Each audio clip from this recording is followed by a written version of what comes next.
नमस्कार विद्यार्थी मित्रांनो, आपण आज पाहत आहे काल जो राज्य लोकसेवा आयोग गट ब चा पेपर झालेला आहे त्यामधील आपण गणिताचे स्पष्टीकरण पाहणार आहोत। त्याच्यापूर्वी आपण भारतीय राज्यव्यवस्थेचे 10 प्रश्नांचे पूर्ण स्पष्टीकरण दिलेले आहे।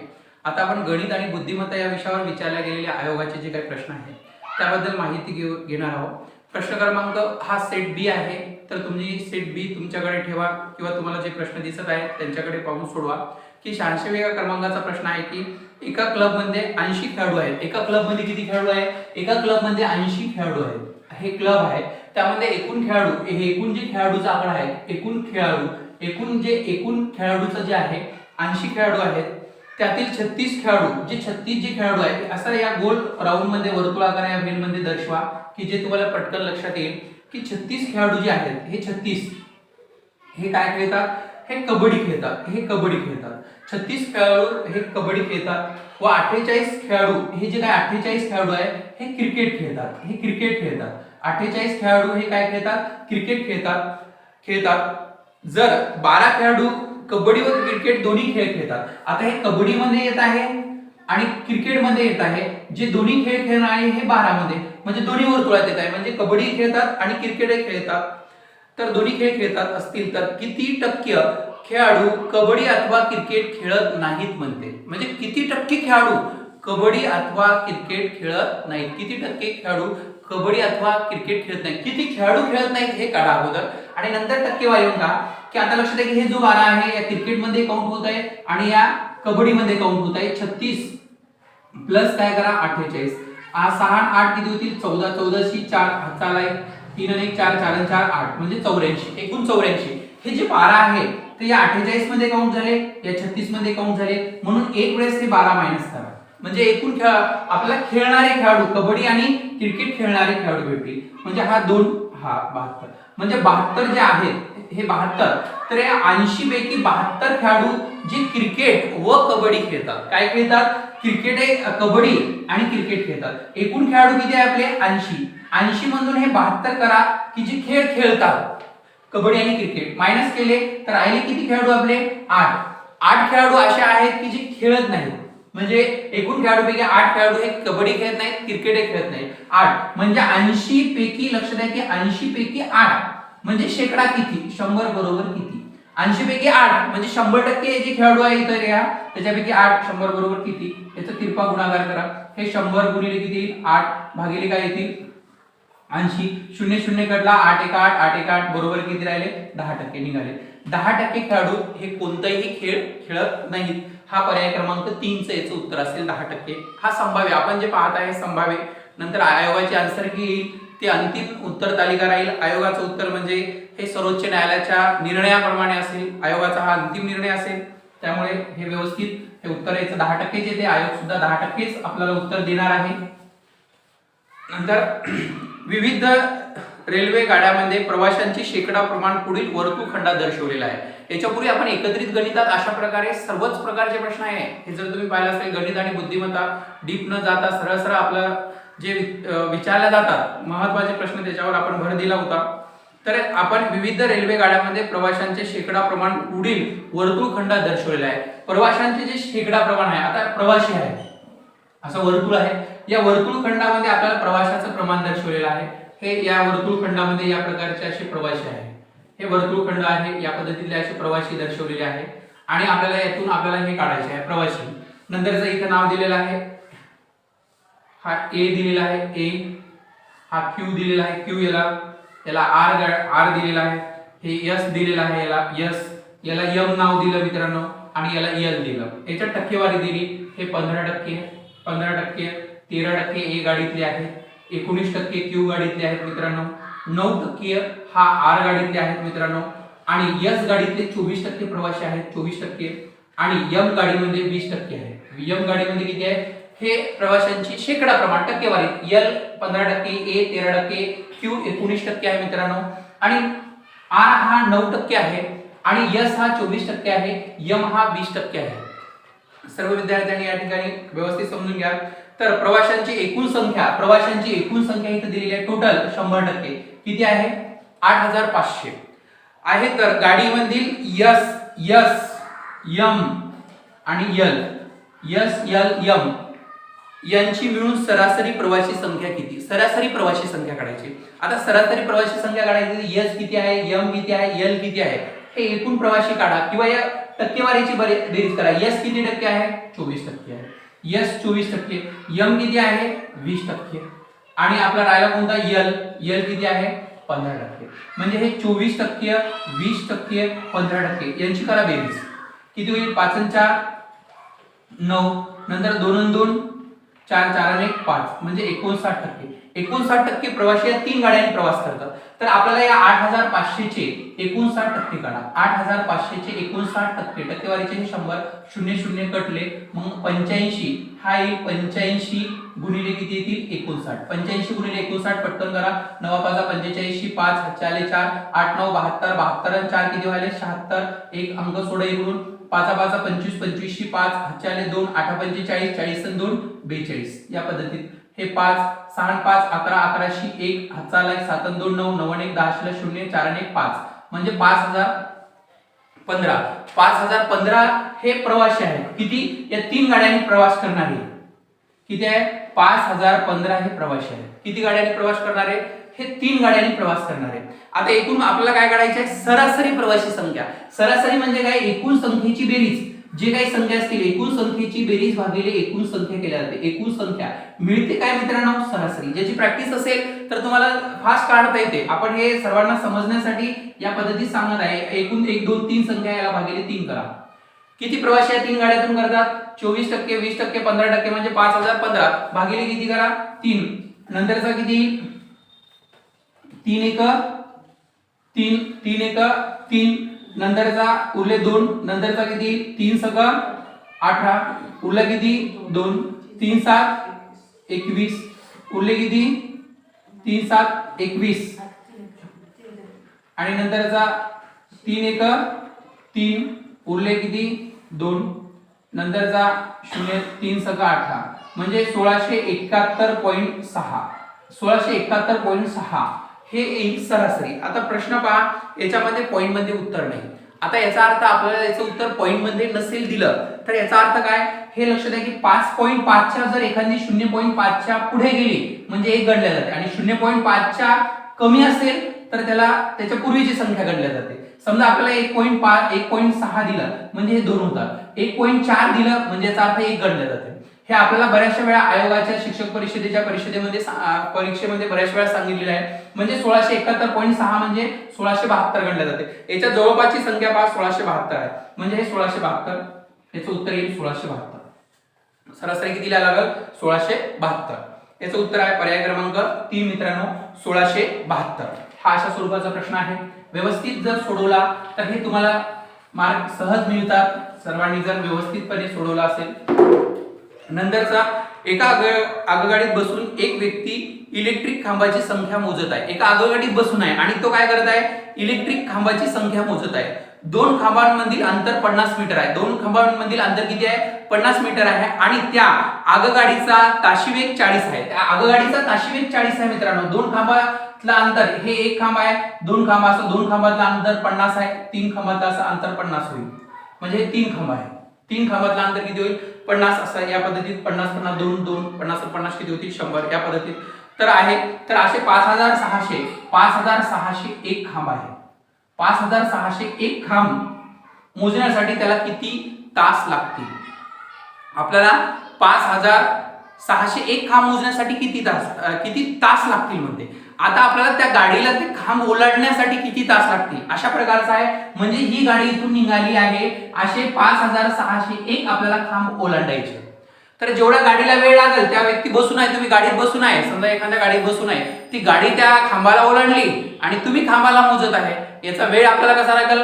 सारखाच लागेल. या पद्धतीत वेळ सारखा, त्या खांबामध्ये पोहोचण्यासाठी वेळ कसा लागेल? सारखाच. तर आपल्याला लक्षात आहे की 2 खांब असेल तर याच्यातलं अंतर किती व्हायला? 100 मीटर. तर आपल्याला इथं 2 आहे. एकूण खांब किती आहे? 3 मायनस मध्ये काय करतो? 1, आणि त्या खांबातलं अंतर. एकूण खांबामधून नेहमी इथे 1 मायनस केला जातो. आता एकूण 1 मायनस इथे तुम्हाला दिसत आहे, 2 मायनस 1 केला तर इथे किती? 50 50 दोन्ही 100. त्या 2 खांबातलं अंतर काढा. या पद्धतीत याच्यातून 1 मायनस करा. 5000 किती होतील? 600 खांब. 600 खांब. याचा अंतर आहे 50 मीटर. काय आहे? 50 मीटर.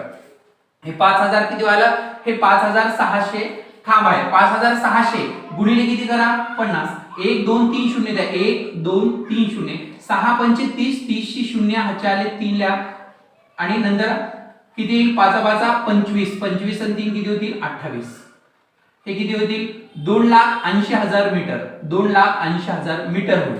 आपल्याला इथं दिलेलं आहे किलोमीटर, जे अंतर पार करायला आहे किलोमीटर मध्ये, तर आपल्याला अंतर लक्षात आहे की अंतर भागिले जर आपण वेग केला, वेग, तर हा वेळ भेटत असतो, वेळ, अंतर भागिले वेग करा, वेळ मिळत असतो. अंतर इथं मीटर मध्ये दिलेलं आहे, मीटर, हे दोन्ही परिमाण सारखीच लागतात. आपण परिमाण हे मिली, नंतर हे मिली, सेंटी, हे डेसी, मीटर, डेका. आपण इथे लक्षात आहे, या पद्धतीने मांडणी करा, हे milli, centi, deci, metre, deca, hecto आणि किलो. हे आपलं किलोचं रूपांतर आपल्याला करायचं आहे, आपल्याला मीटरचं रूपांतर हे किलो मध्ये करायचं. याच्यातला फरक 10 हे डायरेक्ट 1000 येते. पटकन मांडणी करता येते. Milli, centi, deci, metre, deca, hecto, kilo, आणि मीटर आणि किलो मधला फरक काय 1000चा. लहान परिमाणाचं रूपांतर जर मोठ्या परिमाणात करायचं तर या फरकाने भागायचं आहे. 28 2,80,000 भागिले काय करा 1000 करा, हे 0 छेदातले 3 अंशातले कडले 280 हे किलोमीटर अंतर. हे अंतर किती कापलं जाईल 280 किलोमीटर अंतर कापत आहे. तर आपल्याला काय सांगितलं, हे अंतर भागिले वेग केला तर काय निघाल वेळ 280 भागिले काय करायला लागेल आपले हे 40 करा, म्हणजे 0 कडला 4 7 28, म्हणजे जवळपास 7 तास लागतील. किती 5601 खांब मोजण्यासाठी त्या व्यक्तीला 7 तास लागतील. हा पर्याय क्रमांक 1 7 तास लागतील. नंतरचा पहा, या पद्धतीने जर आपण हे प्रॅक्टिस केली, ह्या आपल्या पुस्तकामध्ये अतिशय सोपे आणि आपल्या YouTube चॅनलला सुद्धा तुम्हाला स्पष्टीकरण दिलेले आहे मित्रांनो. हा कमी वेळात सोडवणं होते, आणि अशा जर गणिताचे ज्या विद्यार्थ्यांनी गणिताचे प्रश्न कव्हर केले असेल तर त्यांना या कंबाईनचा रिझल्ट 100% येऊ शकते. नंतर घ्या की प्रश्न व्यवस्थित मांडणी करा. आंब्याचे झाड पेरू व लिंबू झाडामध्ये आंब्याचे झाड आहे, जो आंबा आहे पहा मांडणी, फक्त प्रश्न व्यवस्थित समजून घ्या. हे जो काय आंबा आहे, आंब्याचे झाड पेरू व लिंबूच्या झाडामध्ये आहे. इकडून पेरू आहे आणि इकडून काय लिंबू. हे पेरू आणि लिंबूच्या मध्ये कशाचं आहे म्हणते आंब्याचे झाडामध्ये आहे. आंब्याचे झाड पेरू व लिंबूच्या झाडामध्ये आहे. आंब्याचे झाड हा पेरू आणि लिंबूच्या झाडामध्ये आहे, अशी मांडणी करा. पपईचे झाड पपईचे झाड लिंबूच्या झाडाजवळ आहे. हे लिंबूच्या झाडाजवळ कशाचं झाड आहे म्हणते पपईचे झाड हे लिंबूच्या झाडाजवळ आहे, पण आंब्या व पेरूच्या झाडाजवळ नाही. ह्या आंब्याच्या आणि पेरूच्या झाडाजवळ नाही. पपईचे झाड हे लिंबूच्या झाडाजवळ आहे. पहा लिंबूच्या झाडावर कशाचं पपईचं झाड हे लिंबूच्या झाडाजवळ आहे, परंतु पेरू आणि आंब्याच्या झाडाजवळ नाही. नंतर पपईच्या उजवीकडे नारळाचे झाड आहे. पपईच्या उजवीकडे, आता ही याची डावी बाजू होईल, उजवी बाजू इकडून येईल नारळ. पपईच्या उजवीकडे कशाचं झाड आहे पपईच्या उजवीकडे नारळाचे झाड आहे. पपईच्या उजवीकडे कशाचे झाड आहे नारळाचे झाड आहे, पण पेरूच्या झाडाच्या डावीकडे कोणतेच झाड नाही. म्हणजे पपईची उजवी बाजू इकडून येईल नारळाचे झाड अशी मांडणी करा. झाड नाही ही मांडणी केली. आता खालीलपैकी कोणते विधान बरोबर आहे ते सांग. या माहितीच्या आधारे माहिती या पद्धतीत मांडणी करा पटकन, आणि या माहितीच्या आधारे खालील विधाने कोणते बरोबर आहेत ते लवकर सांगा. लिंबूचे झाड पपई आणि आंब्याच्या झाडामध्ये आहे. लिंबूचे झाड पपई आणि आंब्याच्या झाडामध्ये आहे, म्हणजे विधान क्रमांक 1 काय आहे बरोबर आहे. लिंबूचे झाड पपई आणि आंब्याच्या झाडामध्ये आहे. लिंबूचे झाड पपई आणि आंब्याच्या झाडामध्ये आहे. नंतर दुसरं पहा विधान क्रमांक 2 पपईचे झाड नारळ आणि लिंबूच्या झाडामध्ये आहे. पपईचे झाड इकडून नारळ आहे आणि इकडून लिंबू आहे, त्याच्या झाडामध्ये काय आहे पपई झाड. विधान क्रमांक 2 ही बरोबर आहे. पपईचे झाड नारळाच्या झाडाजवळ आहे. पपईचे झाड हे नारळाच्या झाडाजवळ आहे, म्हणजे विधान क्रमांक 3 ही बरोबर आहे. म्हणजे खालील विधाने पहा बरोबर आहेत, म्हणजे पर्याय क्रमांक 4 1 2 आणि 3 हे बरोबर आहे.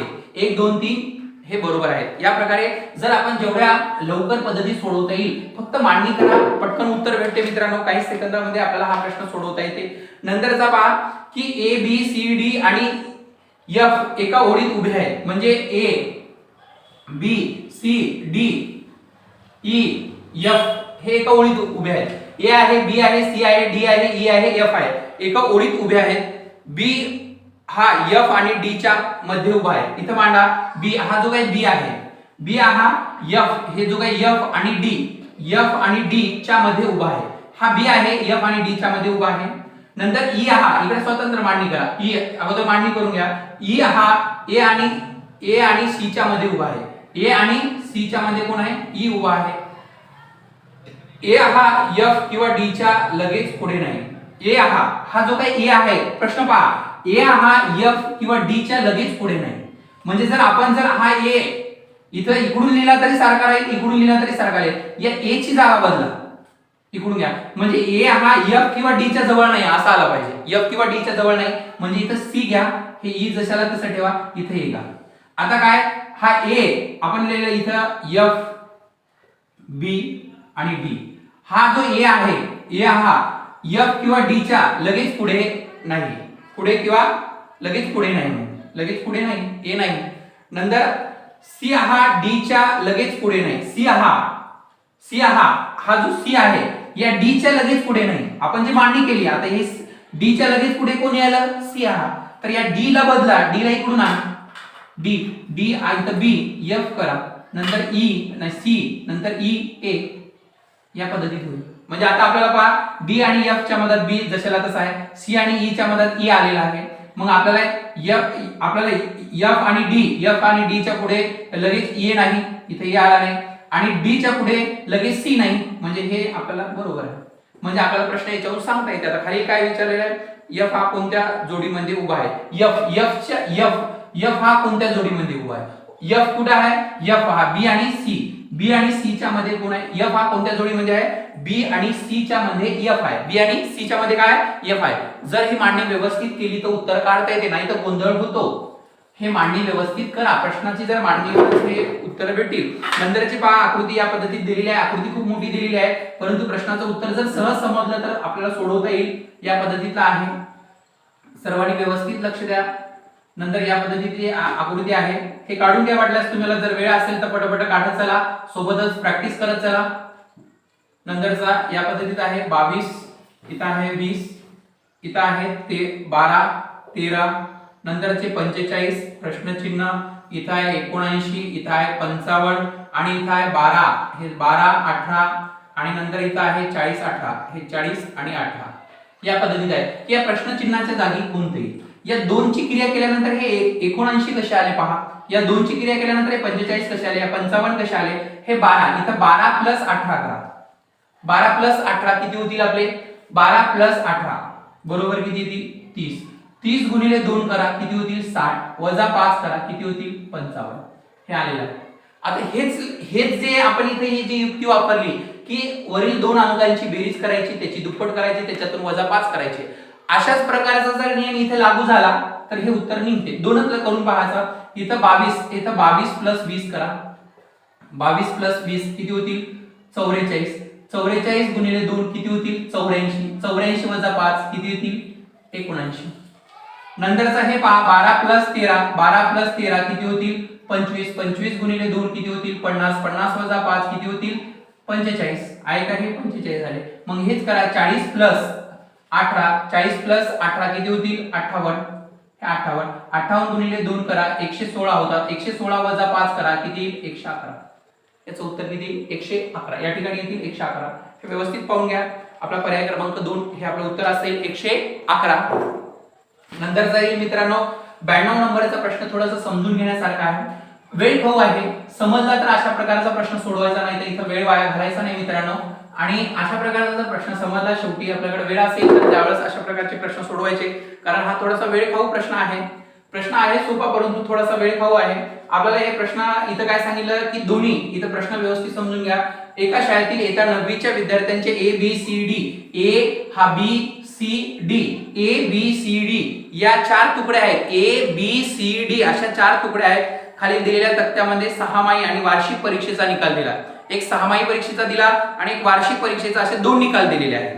तर आणि दर्शवलेला आहे. आणि म्हटल्यामुळे आपल्याला दोन्ही 6माही आणि वार्षिक हे वेगळे काउंट केले जाते, कारण या प्रश्नामध्येच आपल्याला आणि उल्लेख आहे.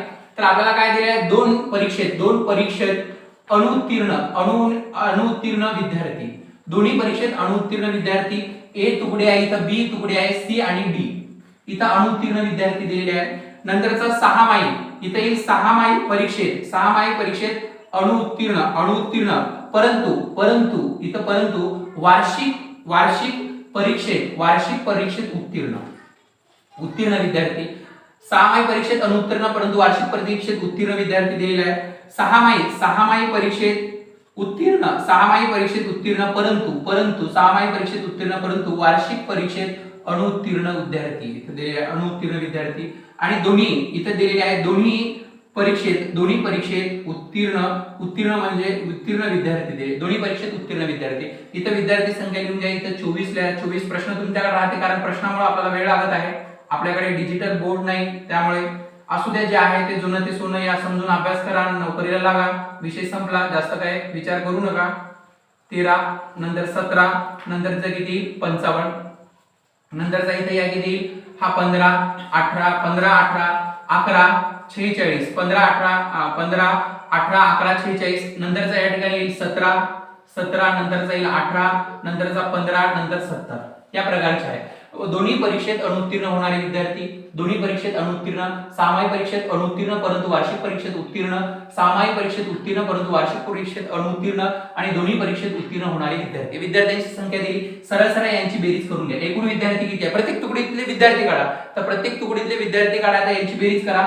हे यांची बेरीज जवळपास हा 4 4 8 8 4 12 12 8 किती आले 20 20 ची 0 हा आले 2 8 2 10 10 किती होतील 6 2 8 8 2 10 10 ने किती होतील 11 म्हणजे 110. हे पटकन बेरीज घ्या. 5 5 10 10 6 17 17 3 20 20 ची 0 हा आले 2 2 2 4 हे 4 आणि 5 5 6 6 आणि 5 किती आले 11 म्हणजे 110. एकूण विद्यार्थी काढून घ्या 110 याची बेरीज करून घ्या.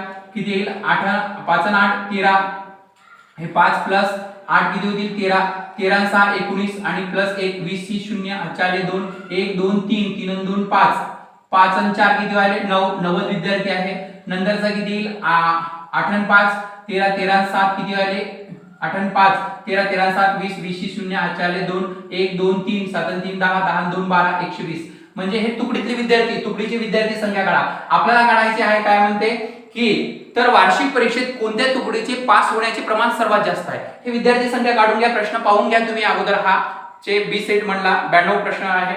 आणि नंतरचा काय तर वार्षिक परीक्षेत कोणत्या तुकडीचे पास होण्याचे प्रमाण सर्वात जास्त वार्षिक. आता ए आणि बी ची विद्यार्थी संख्या तर सारखीच आहे 110 90 आणि 120 हे वेगवेगळे आहे. हे दोन एकदाच काढता येतात. या आता लक्षात आहे की या 110 पैकी हे आपल्याला काय म्हणते वार्षिक परीक्षेत उत्तीर्ण, हे दोन्ही परीक्षेत उत्तीर्ण होणारे विद्यार्थी आणि सामायिक परीक्षेत अणुत्तीर्ण परंतु वार्षिक परीक्षेत उत्तीर्ण. म्हणजे वार्षिक परीक्षेत उत्तीर्ण किती झाले हे 64 प्लस 14 64 प्लस किती येतील 14 हे 4 आणि 4 8 6 आणि 1 7 78 परीक्षा 78. म्हणजे या पहिल्या ए सेट म्हणले किती 100 पैकी 78 विद्यार्थी उत्तीर्ण झाले. या बी तुकडीतले काय आहे हे काय घ्या. बी तुकडीतले किती आहे हे 13 आणि हे 55 करा. 13 प्लस 55 5 आणि 3 8 8 म्हणजे या 100 पैकी 8 आपल्या सॉरी 110 हे 5 आणि 3 किती होतील 8 5 आणि 3 8 हे 5 आणि 3 8 होतील आणि 6 5 आणि 1 6 होईल 68. या 100 पैकी किती होतील हे 68. हे 5 आणि 3 8 5 आणि 1 6 होतील हे 68. 100 पैकी किती 68. आणि नंतरचा आपल्याला या येईल की या 18 प्लस 46 18 हे प्लस किती करा 46 म्हणजे कोणत्या सी तुकडीतले 18 प्लस हे काय करा 46 18 प्लस 46 8 आणि 6 14 शी 4 हाताला 1 4 आणि 1 5 5 आणि 1 6 64. नंतरचा काय येईल हे डी तुकडीतले किती येतील 70 आणि हे 18 70 प्लस 18 किती येईल 8 7 आणि 1 8 88 हे 88 हे किती पैकी आहे हे 90 पैकी 64 आणि 120 पैकी किती आहे 88. तर आपल्याला इथे लक्ष द्या या 110 आहे हे सॉरी 110 इथे 110 विद्यार्थी संख्या 110 पैकी 78 110 पैकी 68. आता 110 पैकी 78 म्हणजे हे ची जास्त आहे ए ची म्हणजे याचं काय होईल कमी होते, हे काढायचीच गरज नाही. आपल्याला प्रमाण जास्त पास होण्याचं 110 पैकी 68 विद्यार्थी आणि 110 पैकी 78 म्हणजे ए बी तुकडीपेक्षा ए तुकडीचे प्रमाण कसं आहे जास्त. 110 78 तर 100 बरोबर किती टक्केवारीत काढा. 110 ला 78 110 पैकी 78 100 ला किती म्हणजे टक्केवारी काढा. 100 गुणिले किती येईल 78 भागिले काय येईल 110. 0 0 काढला 78 हे 780 भागिले काय करा 11. 11 7 77 करा. 11 7 77 उरला किती आहे 1. हा शून्य द्या पॉईंट घ्यायचं 0. 11 9 99 म्हणजे हे 70.99 काहीतरी येते. 70.99 हे याचं तर काढायचीच गरज नाही. हे 90 ला तर 100 बरोबर किती टक्केवारी काढा 100. हे 100 गुणिले किती येईल 64 भागिले किती येतील 90. 0 0 काढला. हे 9 7 किती होतील 9 7 63. 9 7 किती होतील हा 9 7 63 हे अगोदर याचा गुणाकार घ्या भागिले किती येतील 9. 9 7 किती होतील 63. उरला किती 1. 9 1 9 71.1/9 म्हणजे हे 70 आणि हे 71 आहे म्हणजे याच्यापेक्षा जास्त आहे. ए आणि बी तुकडी मायनस होईल. आता सी चं पहा 120 पैकी 88 आहे तर 100 बरोबर किती आहे तिरपा गुणाकार करा. 100 गुणिले किती 88 भागिले किती येतील 120. 0 0 कटला. नंतर हे किती भाग द्या. बे सकम 12 बे पंचे 10 म्हणजे 8 पंचे 40 40 0 4 4 8 पंचे 40 40 सन 4 44 नंतर भागिले किती 6 6 नंतर 7 सकम हे 7 सकम बे 4 उरले 2 नंतर साइन 3 18 उरले 2 म्हणजे हे 73 काय पॉइंट काहीतरी येईल. हे 73 पॉइंट काहीतरी येईल. हे किती आला 71 पॉइंट काहीतरी 71 पॉइंट काहीतरी आणि हे 70 पॉइंट काहीतरी म्हणजे हे 70 आहे हे 71 आहे 73 हे 70 पेक्षा कमी हे म्हणजे कोणतं येईल 73. हे 73 म्हणजे कोणतं येईल आपल्याला डी. डी म्हणजे कोणत्या येथील प्रमाण जास्त आहे की पास होण्याचे तुकडीचे प्रमाण कोणत्या डी तुकडीचे जास्त आहे. व्यवस्थित समजून घ्या आणि सोडवा कारण वेळ खूप कमी असते मित्रांनो. या पद्धतीत आपण सोडवा.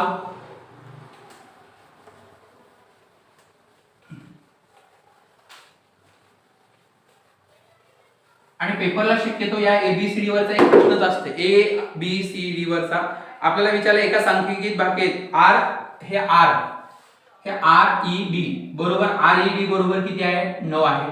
नंतरचा दिला B L U E B L U E बरोबर 10 तर हे तर W H I T E बरोबर किती हे किती हे WHITE बरोबर किती.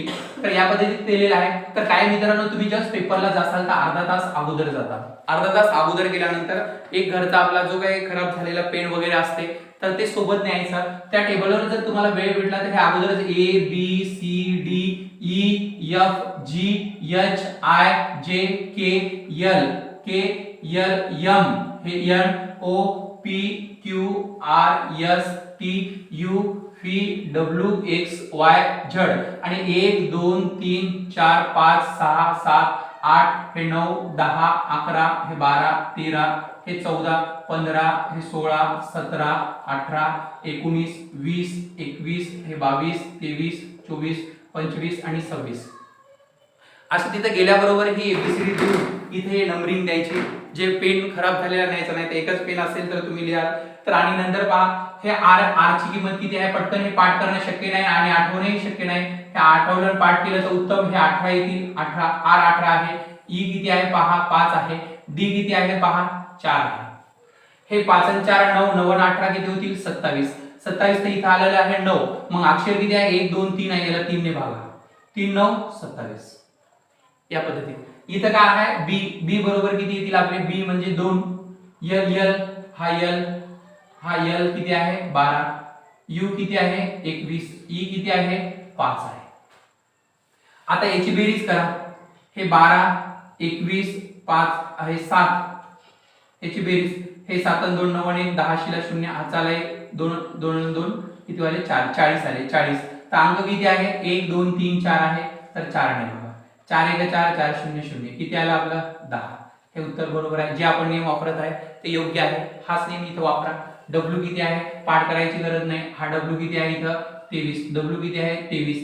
एच किती आहे आपला हा एच किती आहे 8 आय किती आहे 9 आहे, टी किती आहे 20 आहे, ई किती आहे 5 आहे, म्हणजे हे 23 नंतर 8 हे 9 20 5 याची बेरीज करा किती होईल, हे 9 आणि 8 किती होतात, 8 2 16 16 आणि 17 17 आणि 3 किती वाले 20 20 आणि 5 25 25 ची 5 हातचे आले 2 2 आणि 2 4 4 आणि 2 किती वाले 6 65 अंक किती आहे पहा 1 2 3 4 5 भागिले काय करा 5 करा किती येतील 5 1 5 पुन्हा 1 5 3 15 उत्तर काय येईल याचं 13.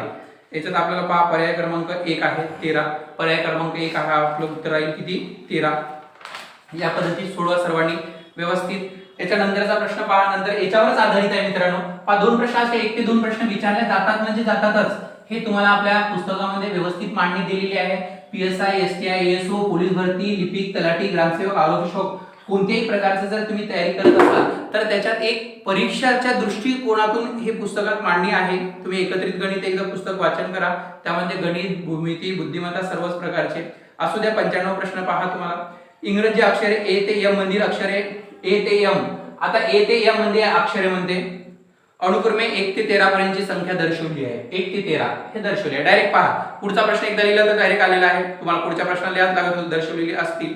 आणि n शून्य दर्शवत असेल आणि ओ ते झड ओ आणि n काय दर्शवायला हा शून्य, n काय म्हणते शून्य आणि काय म्हणते ओ ते झड मधील अक्षरे -1 ते -12 पर्यंतचे असतील. -1 ते -12 इतर आहे -1 -2 -3 -4 -5 -6 -7 -8 -9 -10 -11 -12 झालं. मांडणी केली, मांडणी करावंच लागत ना.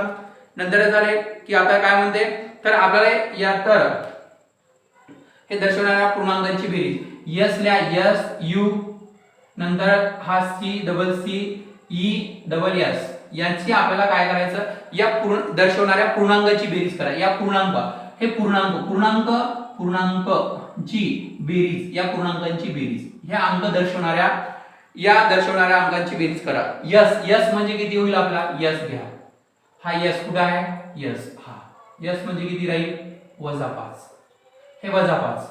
यू म्हणजे काय राहील -7.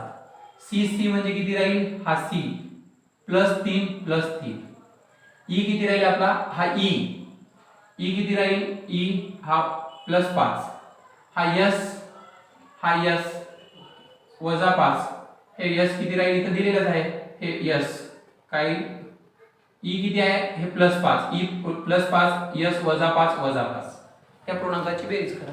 झाला प्रश्न. हे प्लस हा प्लस आहे हा मायनस हा प्लस मायनस कटले नंतरचा किती येतील प्लस एका जागी करा. हे 3 आणि 3 6 हे प्लस चे 6 हा -5 आणि -5 किती वाले -10 हे -7 वजा किती वाले 17 -17 मधून हे प्लस किती गेले 6 गेले किती राहतील -11. याचं उत्तर काय येईल -11. याचं उत्तर राहील -11. हे पर्याय क्रमांक 1 काय होईल -11. याचं उत्तर राहील मित्रांनो -11 हे डायरेक्ट उत्तर मिळेल. नंतरचा प्रश्न पहा तुम्हाला की अतिशय सोपा आहे सरळ आहे. प्रश्नानंतर अतिशय सोपा आणि सरळ पहा मित्रांनो आपण प्रश्न क्रमांक 96 पाहत आहे. 96 प्रश्न क्रमांक 96 काय म्हणते 1 ते 97 मधील म्हणते 1 ते 97 पर्यंत म्हणजे आता मधील नैसर्गिक संख्यांची सरासरी काढा. नैसर्गिक म्हणजे क्रमवार संख्या येतात. 1 ते 97 मधील इथं 2 येईल प्लस पहिली आणि क्रमवार संख्यांची सरासरी काढताना पहिली संख्या प्लस शेवटची ह्या 97 98 नाही इथे येतात. आपल्याला हे पहिली संख्या आहे 97 च्या पूर्वीची कोणती 96. 97 च्या पूर्वीची 96 संख्या येईल. 97 याच्या मधील म्हणते मधील म्हणजे याच्या मधल्या संख्या कोणत्या आहेत हे 97 च्या अगोदरची कोणती 96 मधील आणि पर्यंत म्हणत नाही ना आणि याच्या नंतरची 2 ते 96 भागिले किती येतील 2. पहिली संख्या प्लस शेवटची संख्या हे 96 हे 96 प्लस 2 किती वाले 98 आणि भागिले किती येतील 2 किती येतील हे 96 प्लस किती येईल 2 96 2 किती येईल 98 भागिले 2 किती येतील 42 8 पुन्हा 92 18 किती येतील 49 हे याची सरासरी किती येतील आपली 49. पर्याय क्रमांक 4 पहा. नंतरचा पहा की आपल्याला एक रेल्वेवरचा प्रश्न आहे मित्रांनो. रेल्वेवरचा आहे काळ काम मधला एक आहे. पहा बरं एक सरळ एक मार्क आहे ना एक मार्क मिळवणं खूप कठीण जाते कधी कधी, आणि यांची कंबाईनचं एक वेगळ्या प्रकारचं नियोजन राहते. आणि या प्रकारचं जर तुम्ही व्यवस्थित केलं तर हे सांगितलं की जसं 250 हे 200 हे किती 250 मीटर. आता हा 250 मीटर लांबीची रेल्वे आहे. 250 मीटर इथे लांबी टाका, ही 250 मीटर लांबीची रेल्वे आहे. नंतर ताशी किती वेग आहे 45 किलोमीटर वेगाने. 250 मीटर लांबीची रेल्वे ताशी 45 किलोमीटर वेगाने. 250 मीटर लांबीचा प्लॅटफॉर्म, 250 तेवढ्याच लांबीचा प्लॅटफॉर्म, 250 मीटर लांबीचा प्लॅटफॉर्म किती काय म्हणते, आणि किती वेळ लागेल, हे ओलांडण्यासाठी किती वेळ लागेल त्या रेल्वेला. हे ओलांडण्यासाठी लक्षात घ्या की 250 प्लस 250 किती वाले 500, एकूण अंतर 500. तर आपल्याला हे सूत्रच आहे, लक्षात घ्या की ताशी वेग बरोबर, हे व्यवस्थित लक्षात ठेवा, ताशी वेग बरोबर, ताशी वेग हा किलोमीटर मध्ये टाकायचा आणि एकूण कापलेला अंतर हे मीटर मध्ये टाकायचं.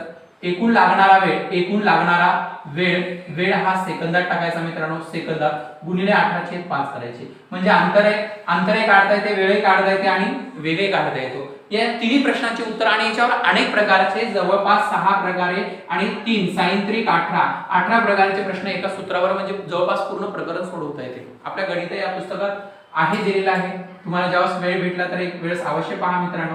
तर इथे वेगच्या जागी वेग टाका 45 आणि अंतरच्या जागी अंतर टाका.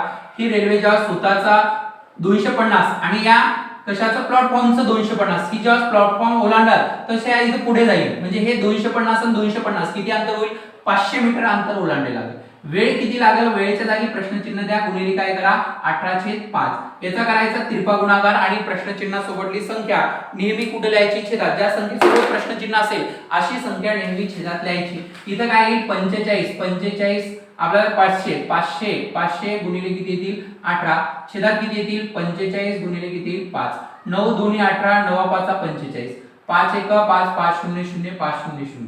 नंतरचा किती येईल हे 5 1 5 5 2 10, 20 2 किती येईल 40. काय येतील 40 सेकंद. किती सेकंद लागेल वेळ 40 सेकंद हा आपला वेळ असेल. किती सेकंद 40 सेकंद. नंतरचा पहा, नंतरचा प्रश्न पहा आपला 98 प्रश्न क्रमांक 98 मित्रांनो 98 पहा. किती कमी वेळामध्ये हा प्रश्न तुम्हाला सोडवता येते आणि अशा प्रकारचा जर प्रश्न आला तर तुम्हाला रिझल्ट कडे जाण्यासाठी महत्त्वाचा उपयोग ठरते. आणि प्रत्येक प्रकारचा जर नियोजन यामध्ये असेल तर तुम्ही यशस्वी होऊ शकता. कारण एखादा विषय तुम्ही 100% करून एखादा विषय कठीण आला तर त्यामध्ये गुण नाही भेटत. प्रत्येक विषय सारासार करणे एक महत्त्वाचं असते. त्यामुळे तुम्ही लक्षात ठेवा व्यवस्थित ए आणि बी हा 15 दिवसात करतो, ए आणि बी हा 15 दिवसात पूर्ण करतो. बी एकटा तो किती दिवसात करतो 20 दिवसात. तर ए एकटा किती दिवसात करतो. याला लक्षात आहे की परत छेद अंशाच्या जागी न्यायचा, अंश छेदाच्या जागी न्यायचा, अशा फक्त आणि शेवटी संख्या पूर्वपदावर आणायची. तर इथे लक्षात आहे की छेदात काही नाही म्हणजे 1, छेदात काही नाही म्हणजे 1, छेद अंशाच्या जागी न्या, अंश छेदाच्या जागी 1/15 आणि 1/20. आता जर हे दोघांचं काम दिलं असतं तर इथं प्लस घेतलं असतं मिळून. या दोघांच्या कामातून बी चं मायनस करा, मिळेल कोणाचं ए चं. छेद समान करा, इथं गुणिले 4 गुणिले किती येतील 3 गुणिले किती येईल 3. हे 15 × 60 20 × 60 60 60 किती वेळेसल्या मित्रांनो 1 वेळेसल्या. 60 60 1 वेळेस 4 1 4 वजा 3, 4 मधून 3 गेले राहिला 1 60. छेद अंशाच्या जागी न्या, अंश छेदाच्या जागी 60. म्हणजे किती दिवस लागतील 60 दिवस लागतील. कोणाला एला एकट्याला किती दिवस लागतील तर त्याचं उत्तर असेल मित्रांनो 60 दिवस. एला एकट्याला किती दिवस लागतील 60 दिवस. या पद्धतीत लक्षात ठेवा. नंतर खरेदी विक्री तर आपला पूर्ण एका सूत्रावरच होते. आणि हा म्हणजे तुम्हाला वारंवार ट्रिक्स वगैरेच्या जर तुम्ही याच्यात पडले तर तुम्हाला हे प्रश्न सोडवता येत नाही. एक संकल्पना एखाद्या प्रकरणाचा पूर्ण घटक समजून घेतला तर ते कशाही प्रकारचा प्रश्न सोडवता येत असतो. त्यामुळे बऱ्याचशा विद्यार्थ्यांचा हा शॉर्टकटचा म्हणजे प्रॅक्टिस असेल तरच शॉर्टकट सोडवता येते. नंतरचा पहा असू द्या. रवीने सुधीरला एक वस्तू 6%, रवीने सुधीरला एक वस्तू, हे रवीने आहे, रवीने कोणाला विकली सुधीरला, हे सुधीर आहे, सुधीरला 6% नफ्याने 6% नफ्याने विकली, हे सुधीरला 6% नफ्याने विकली. आणि काय केलं सुधीरने काय केलं या सुधीरने 5% तोट्याने 5% तोट्याने कोणाला विकली गोपालला विकली. गोपाल 5% तोट्याने गोपालला विकली. गोपालला विकली.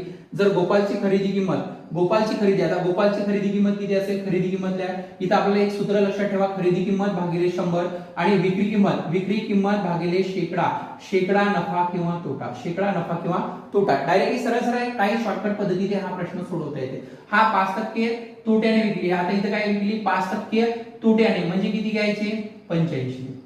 इथं 5% तोटा म्हणजे 85. हे एकूण 100%, 100% किती झाले, 85. 5% तोट्याने विकले तेव्हा आपल्याला किती रुपये भेटले असतील तोट्याचे, तर किती भेटले तोट्याचे, 5% तोट्याने, 5% तोट्याने म्हणजे 95. 100चे 5% तोटा मायनस करा, किंवा मग या सूत्रानुसार शॉर्टकटच्या नका, या सूत्रानुसार सोडा, सरळ सरळ या सूत्रानुसार टाका. इथं विकली केवढ्या, 2000. किती विकली 2014 ला विकली. कोणी खरेदी केली, गोपालने. आणि ही विकली सुधीरनं 5% तोट्याने 95. इथं भागिले काय करा, 100. इथं खरेदी करा, म्हणजे सुधीरनं ती वस्तू कितीला खरेदी केली, सुधीरनं कितीला खरेदी केली, म्हणजे त्याला 5% तोटा झाला, म्हणजे गोपालने ती खरेदी केली 2014 ला. 2014 ला म्हणजे सुधीरची विक्री, याचा तिरपा गुणाकार करा. 100 गुणिले 2014 भागिले किती येतील, 19. हा आपला 95, 5 दोन्ही 10, 5 0 0, 5 1 5 उरले 4, 5 9 45. नंतर जाईल हे 19 1 19 उरलं किती, 1. नंतरचा झाले किती, इथं हे 0 द्यायला लागेल आपल्याला, 0. नंतरचा हा 1 ला भाग जात नाही, 11 ला भाग जात नाही, 4 घ्यायचे तर 0. 19 सगळं 114. नंतर हे 20 गुणिले किती येईल, 6. 20 गुणिले 106, हा 0 द्या, साइन दोन्ही 12, 12 2, हाताला 1, हे 0 0 म्हणजे 1 बे 1 बे, किती होईल, 2120. 2120 ती सुधीरनं 2120 ला खरेदी केली, तेव्हा 2014 ला विकली, तर त्याला तोटा झाला. या सुधीरनं खरेदी केली म्हणजे या रवीची काय आहे, विक्री, रवीची विक्री आहे. इथं रवीची विक्री आहे, रवीने हे 2120 ला विकली, किती नफा झाला रवीला, हे 6% नफा, म्हणजे इथं काय घ्या, 106 भागिले 100 बरोबर किती, हा. नंतरचा याचा काय करा, तिरपा गुणाकार. नंतरचा किती, 100 गुणिले किती, 2120 भागिले किती येतील, 106. नंतर किती, बे 5 10 बे 6. नंतरचा काय येईल, हे बे 5 10 बे 0 0. नंतरचा इथं 3 चौक 12, 3 चौक 12 2, हाताला 1, हे 5 चौक 20 आणि 21, 212. 53 चौक 212 होता 0, 5 चौक 20, हा 1 2 0 द्या, किती आले, 2000 रुपये. 2000 रुपये ही काय असेल, रवीची आपल्या काय असेल खरेदी. आपलं तर रवीची खरेदी किंमत किती असेल, रवीने 2000 ची वस्तू जर 2120 ला विकली तर 6% नफा होतो, याने 2120 ला 2014 ला विकली तर 5% तोटा होतोय. शॉर्टकट पद्धतीने सुद्धा सोडवता येते, परंतु शॉर्टकट पेपरला हे आठवण काय, हे शाश्वत निश्चित नाही. नंतरचा प्रश्न आहे मित्रांनो, लक्ष द्या, शेवटचा प्रश्न आहे आपला, की एक माणूस मुंबईहून पुण्याला, मुंबईहून आता हे मुंबई आहे, हे पुण्याला जातो, पुणे, मुंबईहून पुण्याला किती ताशी 4 किलोमीटर वेगाने, प्रति तासी 4 किलोमीटर वेगाने प्रति तासी वेगाने जातो. आणि येतावळी, हा जो काही येतावळी आहे वेगाने जातो आणि 6 किमी प्रति तासी वेगाने परत येतो. 6 ने काय येतो, तो परत येतो, जातावळी 6. हे जर अंतर जर समान असेल तर याचं सूत्र आहे 2 गुणिले दोन्ही ताशी वेगाचा गुणाकार भागिले दोन्ही ताशी वेगाची बेरीज. जर हे अंतर समान आहे, आता जातावळी आणि आला, तर इथं घ्या 2 गुणिले 4 गुणिले किती येईल, 6, 6 प्लस 4 किती होतील, हे 10. नंतर हे काय येईल, साइन चौक 24, 24 दोन्ही किती येतील, 48, हे 10 जशाला तसे ठेवा, 1 0 काढा, पॉईंट द्या, 4.8 किलोमीटर हा त्याचा सरासरी प्रति ताशी वेग. आपल्याला काय विचारला, सरासरी प्रति ताशी वेग येईल 4.8, हा पहिला पर्याय असेल मित्रांनो, 4.8. आणि हे सोडवत असताना जे काही प्रश्न आहेत तुमच्याकडे, तर गणित हा तुमचा एक महत्त्वाचा विषय नसला तरी आपल्याला ज्यामध्ये एखादा विषय कठीण आला, समजा आता यावर चालू घडामोडी कठीण आहे, तर तुम्ही आपल्याला राज्यघटनेत मार्क मिळू शकता चांगले, या आणि नंतर इतिहास मध्ये मिळू शकता, अर्थ हा संकल्पनेवर आधारित होता, नंतर भूगोल मध्ये मार्क मिळू शकता. आणि जर हा इतिहास आहे, राज्य आहे, इतिहास आहे, हा विज्ञान आहे, हा विज्ञान राज्य इतिहास अर्थ भूगोल आणि हा चालू घडामोडी याच्या व्यतिरिक्त जो गणित आणि गणित प्लस बुद्धिमत्ता हा सारासार जर विषय केला तर तुम्हाला बऱ्याच वेळा पासिंगकडे, जर पूर्व परीक्षा पास व्हायला हा विषय तुम्हाला महत्त्वपूर्ण ठरू शकतो. आता समजा विज्ञान आहे, राज्य आहे, इतिहास आहे, अर्थ आहे, भूगोल आहे, चालू घडामोडी आहे, याच्यापैकी कोणताही जर आपण नियोजनामध्ये जर आपण व्यवस्थित 4 विषयाचा समजा हे अभ्यास केला तुम्ही, राज्य इतिहास भूगोल अर्थ आणि चालू घडामोडी, परंतु याच्यातले 2 ते 3 विषय जर कठीण आले तर त्याच्यात मार्क मिळत नाही. तर त्यावेळेस जर गणित बुद्धिमत्ता सोपा आला तर गणित बुद्धिमत्ता दरवर्षी 7 ते 5 प्रश्न तर सहज सोडवता येतात, परंतु या पूर्वीच्या 2 पेपर पासून तुम्हाला या 10+ प्रश्न मिळवता येतात. 15 पैकी 10 प्रश्न मिळवणं म्हणजे खूप काही महत्वाचं असते आणि इकडं हे प्रश्न मिळवणं कधी कधी शक्य होत नाही. त्यासाठी हा जो आहे आणि याची जास्त डीप नाही मित्रांनो, सारासार संकल्पना समजून घ्या. बुद्धिमत्ता असेल, गणित असेल, थोडंसं जर समजून घेतल्या तर 10 प्रश्नाचं बेनिफिट भेटते. यावेळेस ज्याचं गणित बुद्धिमत्ता सारासार थोडाफार अभ्यास केला असेल तरी 10 प्रश्न, परंतु काही विद्यार्थी कंबाईनची तयारी करतात, गणित बुद्धिमत्ता पाहतच नाही. त्यावेळेस मग त्यांना हे 10 प्रश्नाला सरळ हे 10 ते 15 प्रश्नाला मायनस म्हणजे तो 85 वरच येतो. 85 मध्ये आणि याच्यातले 3 विषय मायनस झाले तर झाला आपला रिझल्ट. पुढची वारी ही फिक्स आहे. जर तुम्हाला जर पास व्हायचं असेल तर या सर्व विषयाचा सारासार अभ्यास करावा लागतो. सारासार म्हणजे जास्त डीप नाही आणि 4 विषय खूप डीप करावं लागतं. 4 विषय 100% अभ्यासले आणि बाकी विषय फक्त सारासार बेसिक त्या विषयाचं नॉलेज माहित असेल तर तुम्ही ही गट ब ची पूर्व परीक्षा पास होऊ शकता. आता जे झालं, ज्यांना चांगले गुण भेटले त्यांनी अजून चांगली तयारी करा आणि ज्यांना कमी गुण भेटत असतील, कमी प्रश्न येत असेल तर त्यांनी आता पुन्हा नव्याने 100% तयारीला लागा. कारण आता पुन्हा नोव्हेंबर मध्ये गट क आहे, पुन्हा एप्रिल मध्ये गट ब आहे. एप्रिलच्या गट ब च्या तयारीला 100% लागा आणि ती तयारी करत असताना गणित बुद्धिमत्ताला थोडाफार वेळ देत जा. रोज अर्धा 1 तास तुम्ही झालेल्या प्रश्नांची जरी प्रॅक्टिस केली आणि तो विषय समजून घेतला, प्रत्येक विषय विज्ञान असेल, राज्य, इतिहास, अर्थ, भूगोल, चालू घडामोडी, प्रत्येक विषयाचा सारासार अभ्यास करायचा आणि 4 विषयावर आपलं 100% लक्ष द्यायचं म्हणजे तुम्ही 100% यशस्वी होऊ शकता मित्रांनो. याच्यापूर्वी आपण गणित बुद्धिमत्ताचे आपले व्हिडिओ पाहिले असेल तुम्ही, किंवा राज्यघटनेला तर पूर्ण 10 पैकी 10 प्रश्न आणि हे 10 प्रश्न म्हणजे 20 प्रश्न तर इथं सहज तुम्हाला आज भेटलेले आहे ना, 20 प्रश्न. आणि जर तुम्ही इतिहास आहे, अधिवेशनावर प्रश्न विचारले होते, तुम्हाला पंचवार्षिक योजना सांगितल्या होत्या त्याच्यावरही प्रश्न विचारले होते, प्रत्येक घटकावर प्रश्न विचारले होते. परंतु ज्या विद्यार्थ्यांनी काळजीपूर्वक चालू घडामोडी हा विषय केला तर तो विद्यार्थी यशस्वी होऊ शकतो. हा स्पर्धा परीक्षेतला अत्यंत महत्वाचा विषय आहे मित्रांनो.